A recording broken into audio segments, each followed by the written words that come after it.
días, familia. ¿Cómo están? Bien. Dios les bendiga grandemente. Bueno, ya nos empezaba la predicación. Me percaté que ya estamos terminando con el año. Ya quedan poquitos días para terminar este año que el Señor nos permitió estar viviendo. Y también ya también se está acercando nuestro primer aniversario. El primer aniversario, el 11, fue realmente el 12 de enero en este año que empezamos con los servicios aquí. Y en esta ocasión, pues, bueno, lo vamos a estar celebrando el 11 de enero de este año que ya está por entrar. Y pues bueno, eso ha sido de gran bendición, yo sé que para la vida de muchos de nosotros. Y esperemos que este lugar sea también para muchas otras personas que van llegando. Muy bien, pues hoy tenemos un tema importante, seguimos en el Evangelio de Marcos, que nos permitirá entender por qué muchas veces nuestra fe y los resultados de nuestra fe no producen los efectos deseados en nuestra vida. Porque es que si asisto a la iglesia, si digo creer en Dios, ¿por qué no veo esos cambios en mi vida? ¿Y por qué muchas veces no siento la presencia de Dios en mi vida y mucho menos el poder de Dios actuando en mi vida? En mí y a través de mí. Y miren, en el pasaje de hoy, en Marcos capítulo 1, versículo del 21 al 28, contrastaremos nuestra vida y nuestra fe y nuestro actuar con la vida del siervo de Dios, de Jesús el Señor, el cual era conocido como aquel hombre que tenía autoridad y poder, no solamente sobre el mundo terrenal, sino también sobre el mundo espiritual. Así que nuestra predicación de hoy estará enfocada sobre la autoridad y poder del siervo. Ese es el título, la autoridad y poder del siervo. Así que vamos a nuestro pasaje de hoy, y lo vamos a leer, Marcos 1, del 21 al 28. Dice así la palabra del Señor: y entraron en Capernaum y los días de reposo, y entrando en la sinagoga enseñaba, y se admiraban de su doctrina, porque les enseñaba como quien tiene autoridad, y no como los escribas. Pero había en la sinagoga de ellos un hombre con espíritu inmundo que dio voces diciendo: ¿qué tienes con nosotros, Jesús Nazareno? ¿Has venido para destruirnos? Sé quién eres, el Santo de Dios. Pero Jesús le respondió diciendo: cállate y sal de él. Y el espíritu inmundo, sacudiéndole con violencia y clamando a gran voz, salió de él. Y todos se asombraron, de tal manera que discutían entre sí, diciendo: ¿qué es esto? ¿Qué nueva doctrina es esta? Que con autoridad manda uno a los espíritus inmundos y le obedecen. Y muy pronto se difundió su fama por toda la provincia alrededor de Galilea. Oremos. Bendito Dios, gracias por tu palabra. El día de hoy pedimos que seas tú bendiciéndola en el corazón de cada uno de mis hermanos, en mi corazón mismo. Te pedimos, Padre, que hoy en este momento quites toda distracción de la mente de mis hermanos. Que quites todo pensamiento, toda lucha, todo para que ellos se puedan concentrar en lo que hoy tú les quieres hablar, Señor. Porque tu palabra es palabra de vida y es la que nos va transformando. Es la que nos va ayudando a vencer el pecado, a salir victoriosos en esta vida. Por eso te pido, Señor, que seas tú hoy hablando al corazón de los que estamos aquí reunidos en tu nombre. Sé tú, bendito Dios. Y ponemos este tiempo en tus manos, en el nombre poderoso de Cristo Jesús. Amén. La autoridad y poder del siervo. El poder que Jesús manifestó, la autoridad con la cual había sido investido Jesús, el hombre, el Hijo de Dios, no venía de él mismo. Y aunque su esencia era divina, su naturaleza divina, porque era Dios mismo encarnado, en él habitaba toda la plenitud de la deidad, Padre, Hijo y Espíritu Santo. En Jesús, el hombre, su poder y autoridad nacía de la sumisión, la comunión y la obediencia total a su Padre. Mira, este concepto de la realidad, de la naturaleza divina y naturaleza humana de Jesús, es algo que nos tiene que quedar bien claro. Es algo que lo tenemos que entender perfectamente, no solo para comprender toda la obra de redención, de salvación de tu alma, de tu alma, de tu ser, sino también para que podamos entender que todo lo que hizo Jesús, sus obras, sus milagros de conversión, el poder de su palabra, su autoridad, todo eso dependía de una sola cosa, de su obediencia y la sujeción a la palabra de él mismo, del Padre, del Verbo hecho carne. De eso dependía el poder que tenía Jesús. Es decir, todo lo que vamos a ver en el Evangelio de Marcos, todo lo que vamos a ver en sus obras, milagros, el poder de su palabra, nace no solo de su esencia divina, sino nacen de su obediencia y su sujeción al Padre. Porque podríamos decir, claro, era el Hijo de Dios, ¿cómo no va a tener poder? Pero por eso es importante que podamos entender que Jesús era totalmente hombre y totalmente Dios. Y que el poder que habitaba en Jesús, el hombre, es el mismo poder que puede habitar en ti. Así de magnífico y maravilloso que nos cuesta trabajo creerlo. ¿Y por qué nos cuesta trabajo creerlo? Porque nos falta a nosotros la sujeción y la obediencia a la palabra de Dios. Pero ese es el mismo poder. Mira, en el Espíritu de Dios hay poder. Y te voy a poner un ejemplo. Solamente que nosotros está como dormido. Recordaba y pensaba en algo que pasa aquí mucho en Huimilpan. Aquí en Huimilpan los chicos, los jóvenes, traen Camaros. Esos carros así súper deportivos, Mustang. Y aquí también cuando pasan por las calles escuchamos el poder del motor, rum, rum, se escucha fuerte. El poder de ese vehículo está dentro del carro, está en el motor. Pero solamente se ve manifestado cuando ese vehículo obedece las instrucciones del conductor. ¿Y cómo obedece las instrucciones? Tú puedes acelerar, pero no se va a mover, no se va a ver manifestado ese poder, esa velocidad. Pero cuando entonces el conductor presiona el embrague, el clutch, mete la primera velocidad, está siguiendo un proceso, mete la primera velocidad, va sacando el clutch y entonces pisa el acelerador, se ve manifestado el poder de ese vehículo.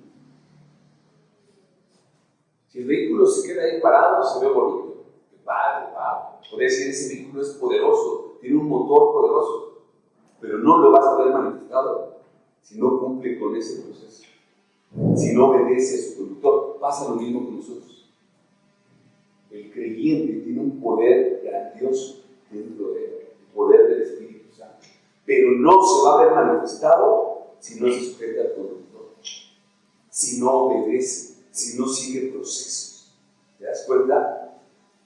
Y bueno, entendiendo esto, vamos a ver justamente en nuestra predicación la autoridad y el poder del siervo. Vamos a ir a nuestro versículo 21 en Marcos.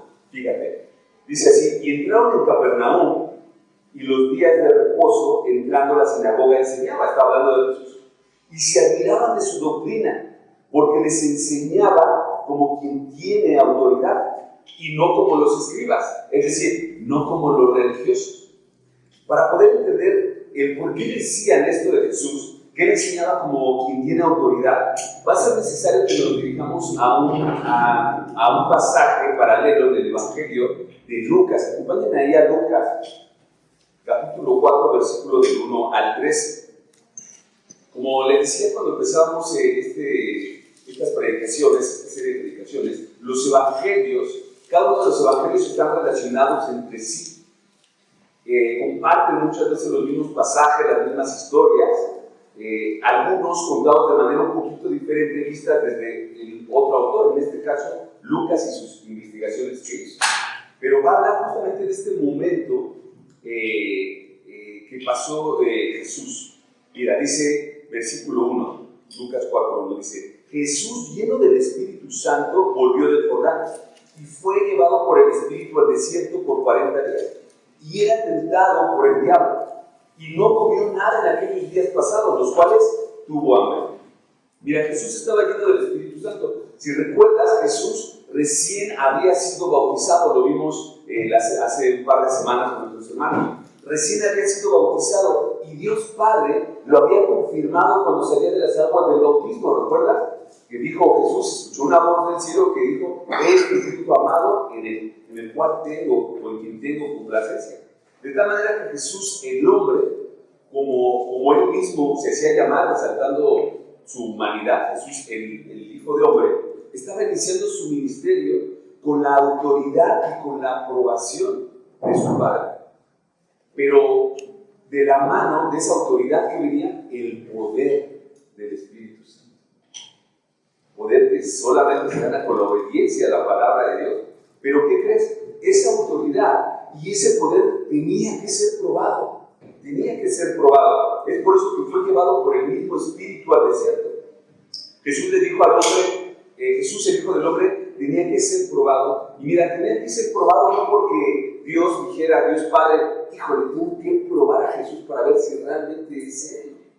Para ver si realmente es el Hijo de Dios. A lo mejor te equivocas. No, obviamente no. Él era Dios mismo encarnado. Pero Jesús tenía que ser probado porque Él tenía que ser conocido y reconocido por el reino y las potestades de las tinieblas. A Dios Padre no le tenía que demostrar nada. E incluso Él no tenía que demostrarle nada a las personas porque Él se apartó en el desierto. A quien Jesús tenía que mostrar que era el Hijo de Dios, que era quien decía ser, que era aquel del cual la voz escuchó a las personas, ¿no? Que era el Hijo de Dios, lo tenía que mostrar a este mundo de tinieblas. Y ahorita vamos a ver por qué y cómo se relaciona con nuestro pasaje. Entonces, su carácter, su santidad y la autoridad que había sido recibida de su Padre tenía que ser probada. Y el mundo de tinieblas lo tenía que conocer. Y es que, ¿sabes? El crecimiento espiritual, la capacitación con la cual el Espíritu Santo te va a llenar en tu vida y en mi vida aplica igual. Tú y yo tenemos que ser probados.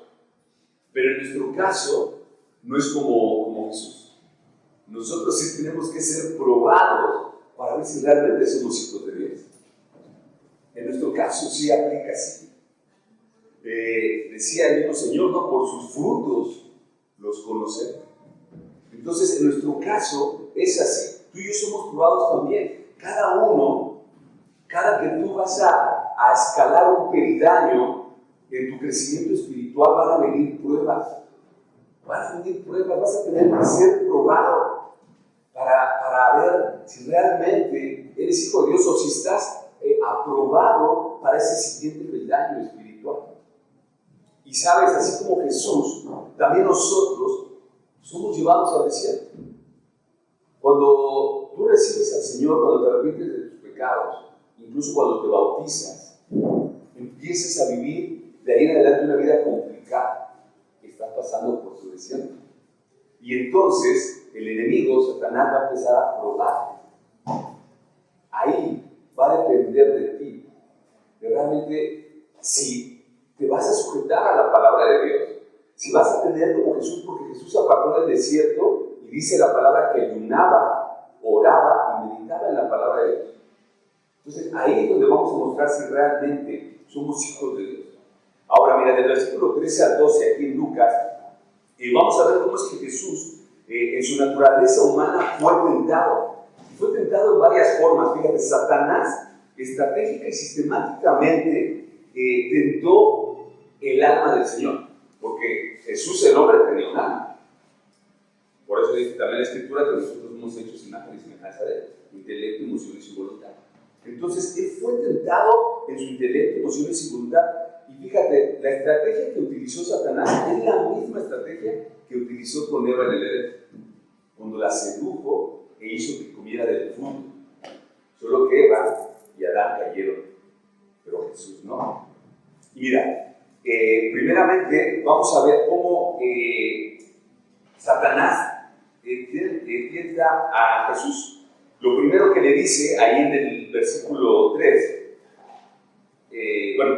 lo va a tentar, pero fíjate cómo aplicó esto con Eva, y es lo mismo que va a hacer con él. Con Eva le dijo la serpiente, Satanás, con que Dios te ha dicho que no comas del fruto del árbol, ¿no? Hace que Eva dude en su intelecto lo que ya sabía de Dios, lo que Adán le había dicho. Ataca su intelecto.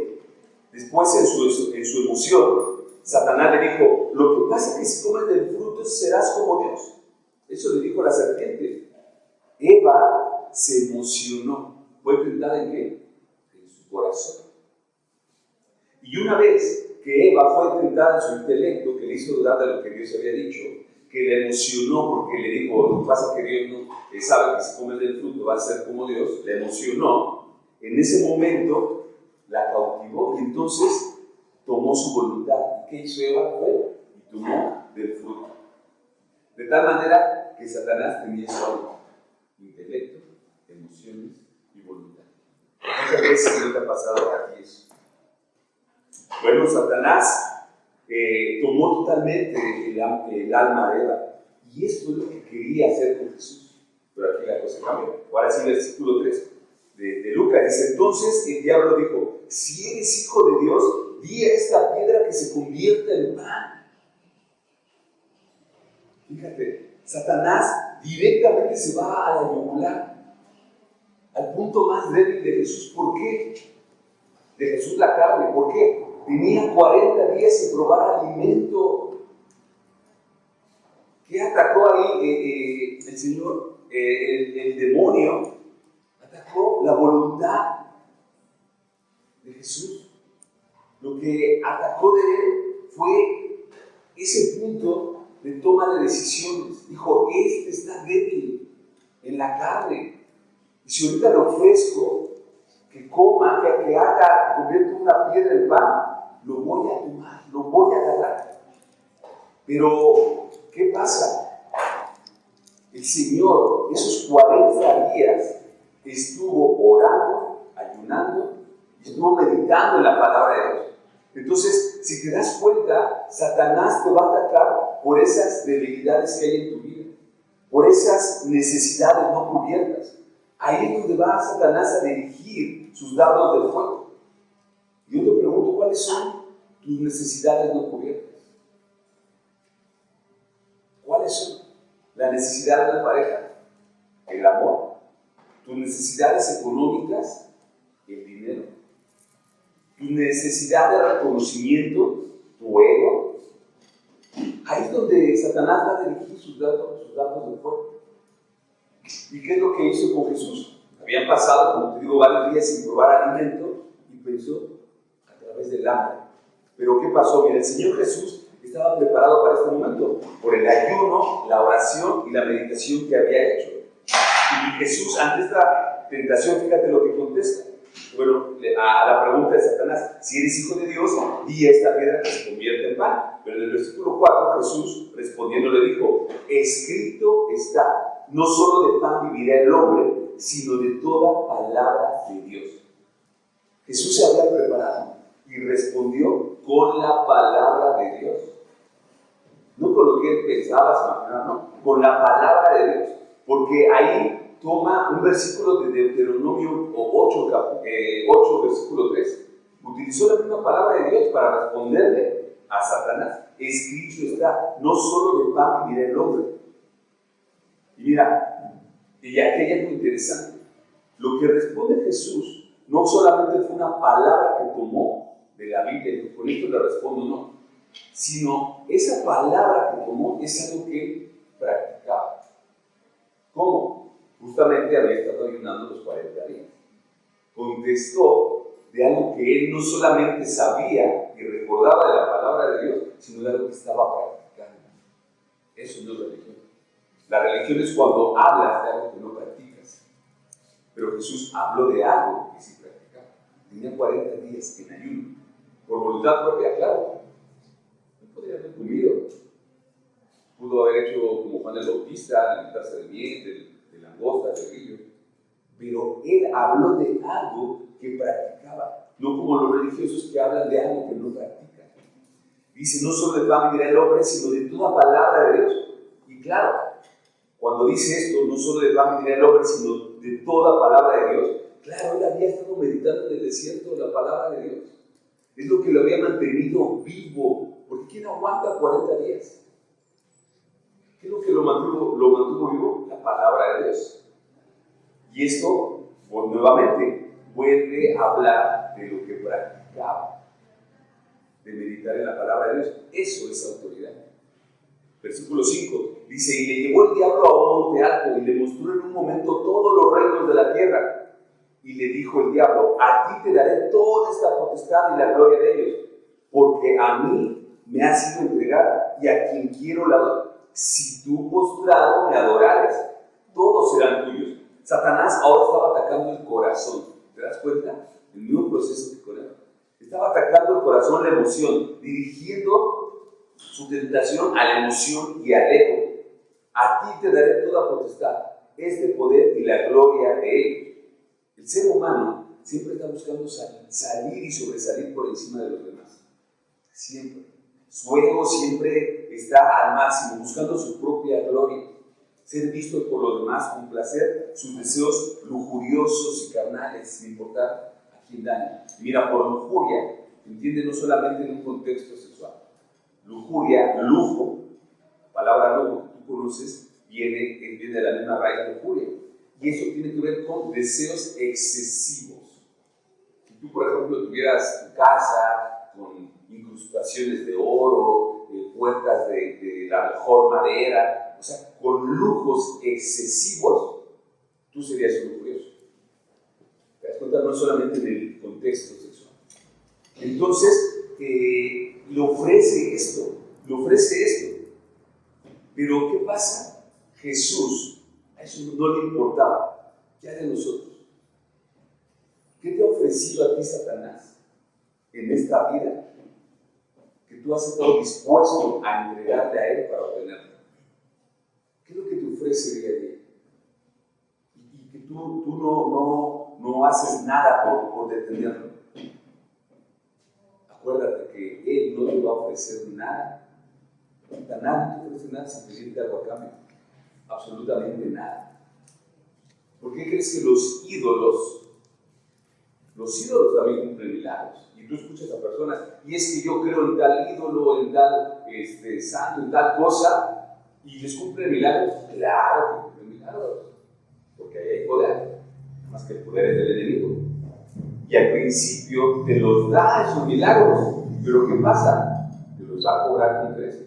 Satanás te ofrece las mieles del pecado, la satisfacción, los deseos, pero no te habla de las consecuencias y el pago que vas a tener por eso.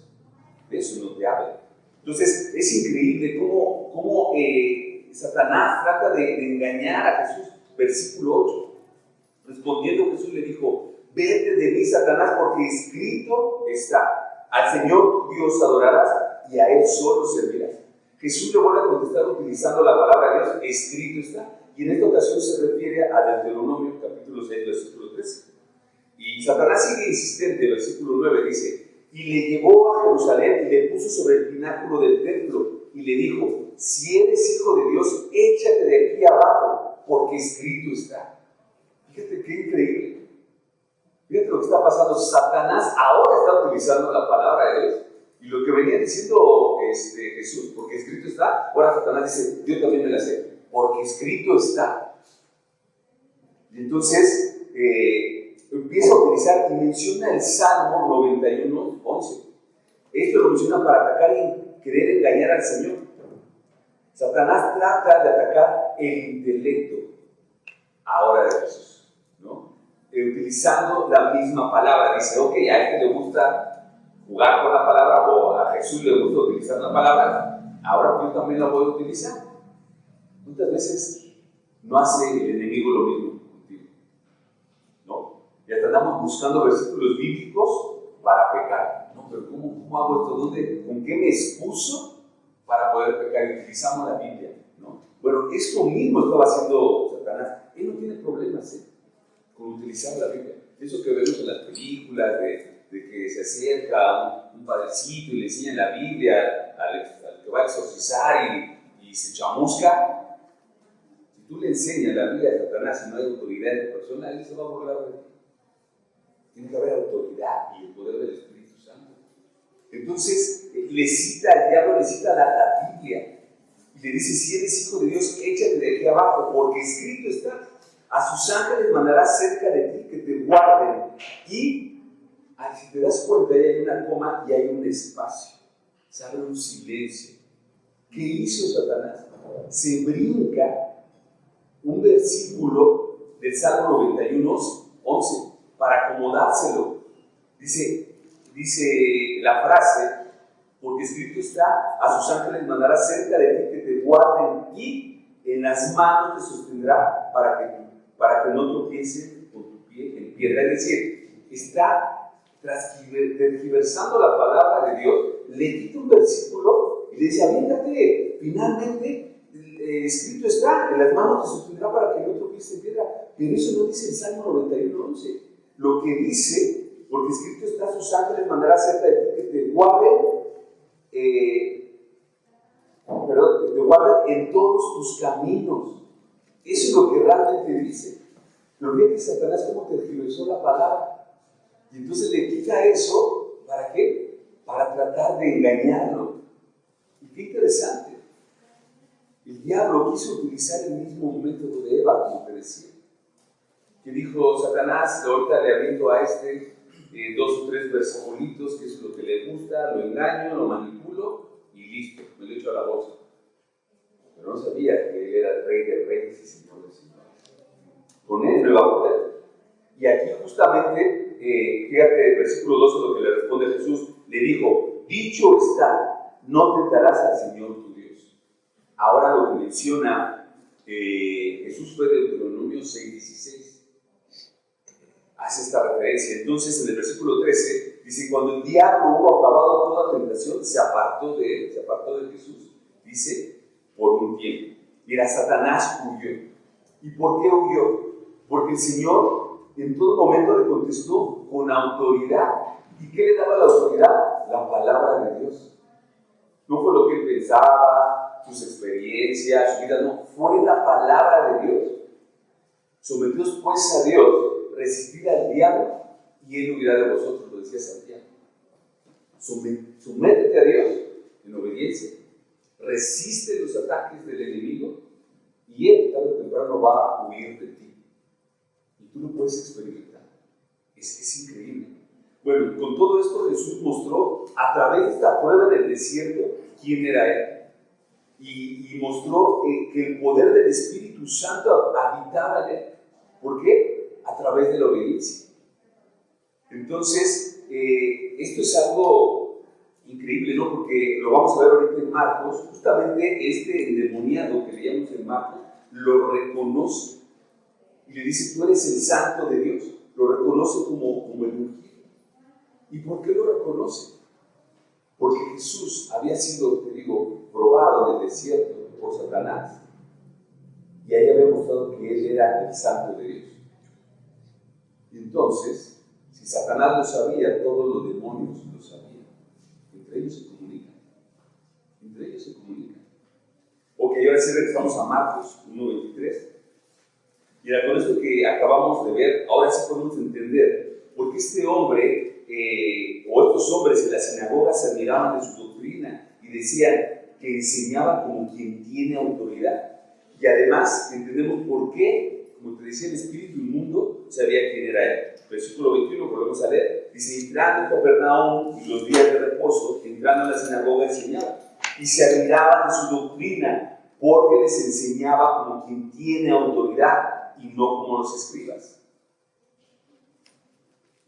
La autoridad que Jesús manifestaba y de la cual los fariseos se admiraban era el resultado de la fidelidad de Dios, de Cristo Jesús. Ese fue el resultado. Y sabes, esta autoridad que dije hace rato es lo que te va a dar el poder del Espíritu Santo. Tú quieres ser poderoso en el Espíritu Santo, obedece a Dios, sujétate a su palabra. Cuando hables con una persona y le quieras compartir el Evangelio, utiliza versículos bíblicos, porque lo que transforma a la persona no es tu voz, no es tu palabra, no son tus ideas, es la palabra de Dios. Entonces, Lucas, no lo busques, voy a regresar a ese versículo, Lucas 4, 14, 15, dice: Jesús volvió, fíjate, después de que fue tentado en el desierto, dice: Jesús volvió en el poder del Espíritu a Galilea, y se difundió su fama por toda la tierra de alrededor, y enseñaba en las sinagogas de ellos, y era glorificado por todos. Esta es la parte que es la misma, el mismo momento que estamos leyendo en Marcos. Él regresó después de su prueba en el desierto, dice, en el poder del Espíritu, porque había pasado la prueba. De tal manera, familia, que por eso el cristiano, el creyente, no debe huir de las pruebas. No debes huir, debes abrazarlas. Pero ¿cómo, Luis, voy a abrazar si me está pasando esto, si me están haciendo esto, si estoy sufriendo esto? Abraza a las pruebas, porque eso es lo que va a formar tu carácter, porque eso es lo que va a formar tu santidad, porque eso es lo que te va a dar el poder del Espíritu Santo. Porque una vez que pasaste la prueba, el Señor te pone palomita, adelante, a lo que sigue. ¿Te das cuenta? Entonces, en este versículo 14 y 15 vemos que fue justamente el momento cuando Jesús llega a Galilea. Había pasado la prueba, había ayunado, había estado en oración, en la meditación de la palabra de Dios. Y familia, amigos, siempre que tú pases una prueba, no te acomodes. Recuerda que vas a seguir avanzando y te vas a encontrar tal vez con otra prueba. Bueno, no tal vez, seguramente, porque así va a ser toda nuestra vida, pero ¿qué crees? Hoy vas con el poder del Espíritu Santo. Hoy vas con la aprobación. Y cada vez esas pruebas van a ser más fáciles y sencillas. Y si viene una prueba difícil en tu vida, es porque hay algo que aún no has trabajado y que el Señor quiere trabajar en ti. Ok, versículo 23 dice: pero había en la sinagoga de ellos un hombre con espíritu inmundo que dio voces diciendo: ¿qué tienes con nosotros, Jesús Nazareno? ¿Has venido para destruirnos? Sé quién eres, es lo que te decía. Le dice: sé quién eres, el Santo de Dios. Aquí quiero que notes algo muy importante en el texto. Dice: pero había en la sinagoga de ellos un hombre con espíritu inmundo. Si lo lees de corrido no lo cachas, ¿no? Pero dice que había en la sinagoga de ellos un hombre con espíritu inmundo. ¿Cómo? Dentro de la sinagoga. Podríamos decirlo, dentro de la iglesia, que era donde se congregaba, sí. Dentro de la sinagoga. Es decir, había un hombre con un espíritu inmundo. Y la pregunta que nos podríamos hacernos a raíz de esto: un hombre o una mujer, ¿qué hace dentro con espíritu inmundo? ¿Qué hace dentro de la iglesia? Por eso te decía hace rato, Satanás no se espanta si tú le lees las escrituras. Él se las sabe mejor que nosotros. Lo que le espanta es el Espíritu Santo en ti, la llenura del Espíritu Santo en ti, porque si hay llenura del Espíritu Santo en ti, quiere decir que Cristo mora en ti. Eso es a lo que le tiene miedo. Y dices: bueno, ¿cómo que estaba un hombre ahí? Un hombre de espíritu inmundo. Quiere decir, porque no dice que estaba afuera, estaba adentro. Y esta persona se congregaba, estaba en medio de ellos, escuchaba la palabra de Dios, incluso a lo mejor convivía con ellos. ¡Qué increíble! Y a lo mejor nos podrían surgir más preguntas. ¿Por qué estaba el espíritu inmundo ahí? ¿Para escuchar la palabra de Dios? ¿Para adorar a Dios? ¿O tal vez para tener la oportunidad de leer las escrituras y manipularlas? ¿Estaba ahí para influenciar a los demás? ¿Para hablar mal de los demás? ¿Para causar divisiones? ¿Para qué estaba ese hombre ahí? Porque sabemos que Satanás y sus demonios no vienen más que a robar, matar y destruir. Entonces nos deja esa pregunta: ¿qué hace un hombre con espíritu inmundo en una congregación? Tal vez esperando su momento, o tal vez justamente Dios preparó todo esperando ese momento para que hubiera sido liberado, porque fue liberado. No lo sabemos, no lo dice con exactitud, pero todas estas son posibilidades, y eso nos hace pensar que no todos los que estamos en una iglesia somos hijos de Dios, y que no todos los que estamos aquí tenemos el Espíritu Santo, y que tal vez algunos de los que estamos aquí, es una iglesia muy chiquita, ¿no? Puede ser incómodo, ¿no? Pero eso pasa en una iglesia muy grande, que no todos los que están en la iglesia, o a lo mejor algunos de ellos, tienen un espíritu inmundo. Fíjate, esto es fuerte, pero ¿sabes? Es importante que lo pensemos. ¿Seré yo? Fíjate, yo cuando conocí al Señor no fue fácil. No fue fácil, yo me arrepentí de mis pecados. Me lloré, me quebranté. Fueron 2 años de mi desierto, así como Jesús. Fue 40 días. Vi mi desierto, me costó 2 años, todavía con luchas. Todavía caí en pecados de los que dije que ya no iba a hacer. Y yo decía, híjole, a lo mejor no estoy salvo. En ese entonces hubiera podido decir, a lo mejor yo soy ese hombre con el espíritu inmundo. Porque en mi vida había situaciones que todavía no corregía. Pero hubo algo bien importante y con eso te animo. Sí, yo volví a pecar. Cosas que había dicho que no iba a hacer. Pero ¿qué crees? Ahora cuando pecaba me dolía. Y entraba en depresiones, en tristeza, en frustración. Ya no pecaba a gusto. Ya había algo que me incomodaba. Y eso me daba paz. Eso me daba paz. Después, en una ocasión, pequé. Mi vida seguía normal. Seguía yendo a la iglesia, seguía conviviendo con mis hermanos. Y yo había leído un texto en la palabra que dice que Dios, al que ama, disciplina, que lo toma por hijo, ¿no? Y entonces yo decía, bueno, el Señor lo va a disciplinar, ¿no? Y sí puede ser hijo de Dios, pero no llegaba a la disciplina. Todo estaba súper bien, en la economía también, y ahí iba avanzando. Entonces dije, híjole, no llega la disciplina, entonces a lo mejor no soy hijo de Dios. Gracias a Dios llegó después. Y descansé y dije, qué bueno, que me disciplinó, si soy su hijo. Entonces, fíjate qué increíble. Este demonio, regresando a nuestro versículo, dice que dio voces y dijo, ¿qué tienes con nosotros, Jesús Nazareno?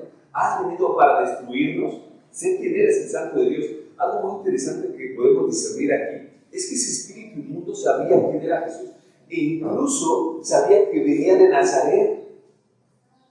O sea, tienen el conocimiento perfecto de tu vida y de mi vida. Sabía que venía de Nazaret. Y no solo sabía que era Jesús, ya, y que era el Hijo de Dios, sino que sabía que tenían el poder para destruir la maldad. Porque le dijo, vienes a destruirnos. O sea, sabía que él tenía el poder. Y esto también es algo increíble. Los demonios no solo creían en Jesús, sino que creían en su poder, como lo acabamos de ver. Pero ¿sabes qué es lo triste, muy triste?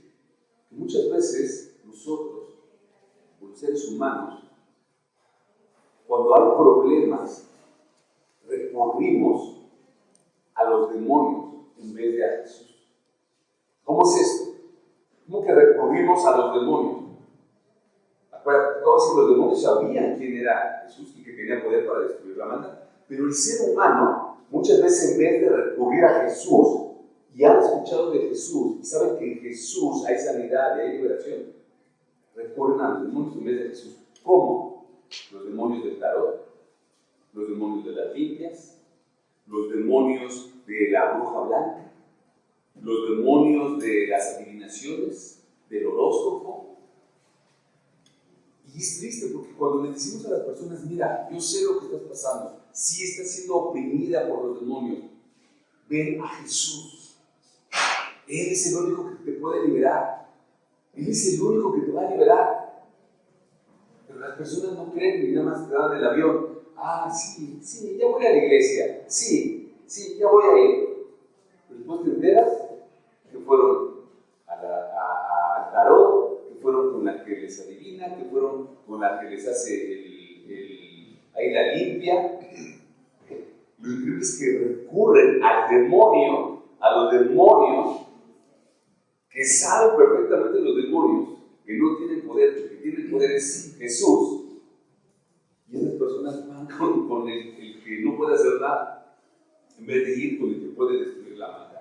Es increíble, familia. Entonces, dice el versículo 25, pero Jesús le reprendió diciendo a este demonio, cállate y sal de él. Jesús no se puso a negociar con él, con el demonio. Jesús no habló con él, es decir, no entabló una comunicación, no guerreó con él. Como hoy se dice, hay que guerrear con los demonios. No puedes guerrear. Los mismos ángeles dicen, el Señor te reprenda. Un ángel como Rafael, como Gabriel, ¿no? Ellos, con la autoridad que tienen de parte de Dios, ellos podrían hacer guerra, por así decirlo. Pero vemos ese pasaje donde le dice, el Señor te reprenda. Ni siquiera ellos lo hacen, ¿no? Entonces el espíritu inmundo, dice, sacudiéndole con violencia y clamando a gran voz, salió de él. Mira, justamente, aquí viene una clave. Dice que antes de salir de él, ¿qué dice? Lo sacudió con violencia. Cuando tú llegas a Cristo y el Espíritu de Dios va a habitar en ti, te habita en ti. Satanás no se queda tranquilo. Antes de salir, te vas a sacudir con violencia. Y es justamente ahí cuando dices, híjole, si estaba mejor cuando estaba sin el Señor o cuando iba a la iglesia. Antes estaba mejor, claro, pues éramos cuates. Pero cuando él va a salir, dice que lo sacudió con violencia y clamando a gran voz salió de él. El espíritu, algo increíble, aunque es desobediente y es rebelde, se sujetó a la voz, a la autoridad de Jesús y le obedeció y se salió. Qué increíble, ¿no? ¿Cuántas veces el Señor te ha hablado a ti y te ha pedido que hagas algo en particular? Tú le obedeces. Así como el demonio se sujetó a él y lo obedeció. Es increíble, los hijos de Dios, que tenemos al Espíritu Santo, que el Señor nos habla y nosotros no lo obedecemos. Y el demonio, de inmediato. Qué increíble, ¿no? Versículo 27. Dice, y todos se asombraron de tal manera que discutían entre sí diciendo, ¿qué es esto? ¿Qué nueva doctrina es esta que con autoridad manda a los espíritus inmundos y lo obedece?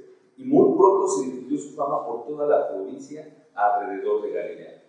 Familia, amigo, las escrituras, la palabra de Dios, la vida y testimonio de Jesús nos ha sido dada como nuestro ejemplo. Y no nada más nos ha sido dada como un ejemplo, sino que la vida y el testimonio de Jesús está disponible en el creyente, en el Hijo de Dios. ¿Por qué? Porque Cristo vive en ti. ¿Te das cuenta? Si Cristo vive en ti, tú tienes todo, absolutamente todo. Ese poder que tenía y el cual reconocían y se asombraban los religiosos de ese entonces, porque decía que estos enseñan como quien tiene autoridad, no como estos fariseos, como estos religiosos que hablan de lo que no saben, dice también la palabra, ¿no? Hablan de lo que no hacen, pero Jesús hablaba de lo que sí hacía.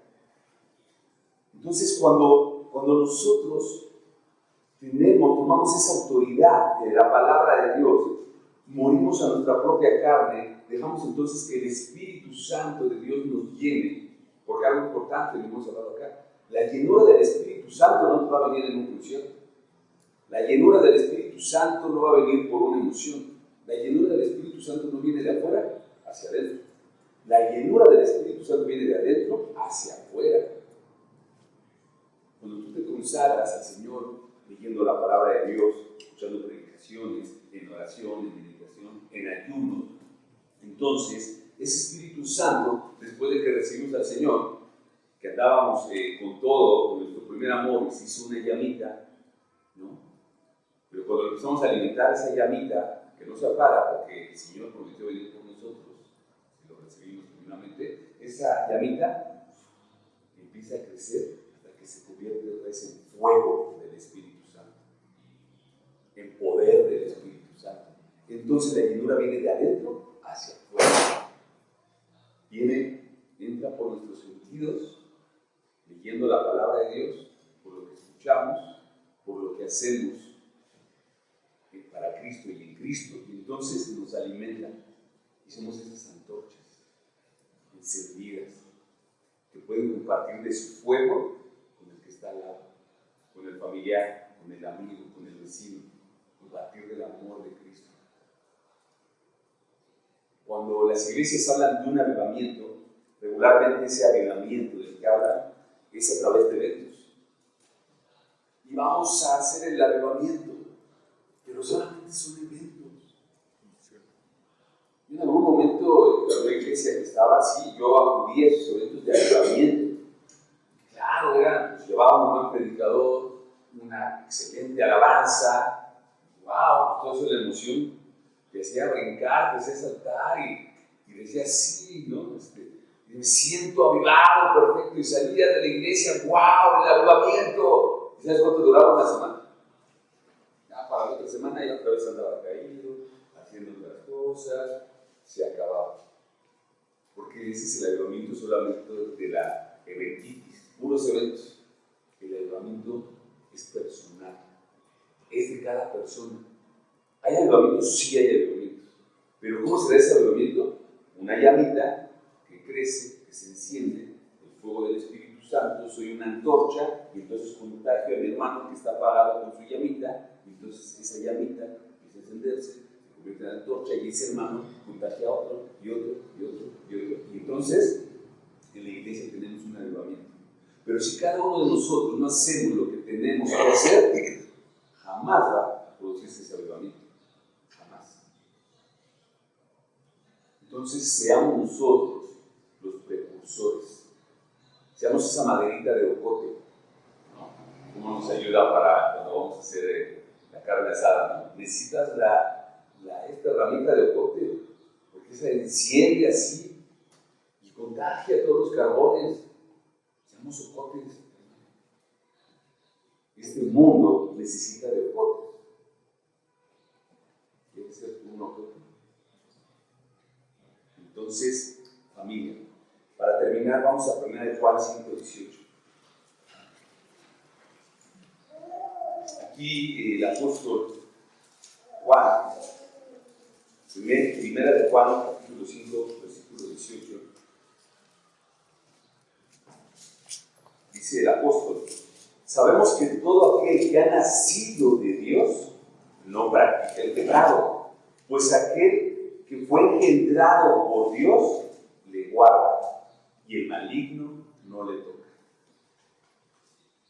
Esa es la autoridad que debemos de tener nosotros. Ese es el poder que tenemos que vivir nosotros. Si tú has puesto tu fe en Cristo Jesús, si tú has nacido de nuevo, ya no puedes practicar el pecado. Vas a caer, de repente, por accidente. Algunas veces, déjame decirte que algunas veces queriendo pecar. A veces me decían, no, pues es que el cristiano nada más cae por accidente. No. Es en nuestra carne, nos gana el camino. Queremos pecar, dependiendo de cada pecado. Yo hoy, si me preguntas, ya no hago los pecados de antes. Ya, gracias a Dios, bueno. Pero hay pecados que aún el Espíritu me está diciendo, no lo hagas, Luis, detente. No. Ya, ahí no pasa eso, ¿no? Pero ¿qué tienes que hacer? Que eso no sea tan recurrente. Porque tú ya naciste de nuevo, ya no puedes practicar el pecado. Aquel hombre del espíritu inmundo, ese hombre de la sinagoga, ese hombre fue liberado por Cristo Jesús. Tú y yo hemos sido liberados por Cristo Jesús. Tienes que vivir en el espíritu. Ya no puedes vivir en la carne. Y sabes, esto es necesario. Es necesario. Así que hoy vemos en este siervo de Dios, Jesucristo, nuestro Señor, vemos que era un hombre con autoridad y poder del Espíritu Santo. Y yo te quiero animar a que desees esa autoridad, ese poder. Deséalo. Se puede conseguir. Es real. Y sabes, eso va a ser de bendición para ti, para tu vida personal, pero también para tu familia. Y eso te va a ayudar a cumplir con la misión que tenemos como iglesia, o la misión que tienes como personal. Decídete ya a dejar esos demonios. Esos demonios te van a seguir oprimiendo hasta que tú lo permitas. Dicen por ahí que valiente vive hasta que el cobarde quiere. No seamos cobardes. Fíjate, en el libro de Apocalipsis, no me acuerdo de este versículo, cuando está dando la lista de los que se van a ir al infierno, el primero que aparece en la lista son los cobardes. Y está hablando de creyentes o supuestos creyentes. Dice, los cobardes y los hechiceros, empieza a dar una lista. Como hijos de Dios ya no podemos ser cobardes. Tenemos que quitarle, arrebatarle al enemigo eso que aún no le hemos querido entregar al Señor. Esos cuartos que tienes bajo llave, que dices, Señor, te entrego toda mi vida, pero esto no me lo toques. En este cuartito sí no entres, por favor, porque esto me encanta, esto es mío. Quita esa chapa y deja que Cristo entre a ese cuarto, que lo limpie y que lo deje reluciente. Y entonces vas a comprobar qué hermoso vivir en Cristo para Cristo. Porque ese realmente es el gozo de la vida del ser humano. Oremos. Padre bendito, Señor, gracias por esta palabra. Gracias, Padre, por permitirnos entender, Señor, que en ti hay poder. Que tu Espíritu Santo, Señor, el cual habita en nosotros, hay un poder inmenso que está ahí dormido, Padre. Que nosotros, y depende solamente de nosotros aquí en este momento, Señor, de que nosotros podamos permitir que ese Espíritu Santo crezca y nosotros menguar, como decía Juan el Bautista. Ayúdame, ayuda a cada uno de mis amigos y hermanos aquí a que menguen, a que maten su carne, a que no le den de comer, que no la alimenten, para que entonces crezca el Espíritu Santo, tu Espíritu Santo de nosotros, Señor. Sánanos, Padre. Limpia esas áreas de nuestra vida que aún no te hemos entregado. Y díselo así en este momento al Señor: Señor, te entrego esta área. Te entrego esto que me ha costado tanto trabajo, Señor. Ya estoy cansado. O por lo contrario, dices, Señor, me cuesta trabajo porque me gusta, pero sé que no está bien. Te entrego mi alma completa, intelecto, emociones y voluntad. Todo mi ser lo rindo a ti, Señor. A ti me rindo, Padre. Gracias por tu amor, tu misericordia y tu gracia, porque por tu amor y tu gracia y tu misericordia no hemos sido consumidos en tu palabra. Bendice a esta tu iglesia, bendice a cada uno de mis hermanos y haz de este lugar, Señor, una llamada, un avivamiento, Señor, que nazca desde cada individuo, desde cada hijo de Dios, para que así podamos energizar, llenar a otros con el fuego de tu Espíritu Santo. Gracias, mi Dios, en el nombre poderoso de Jesús. Amén.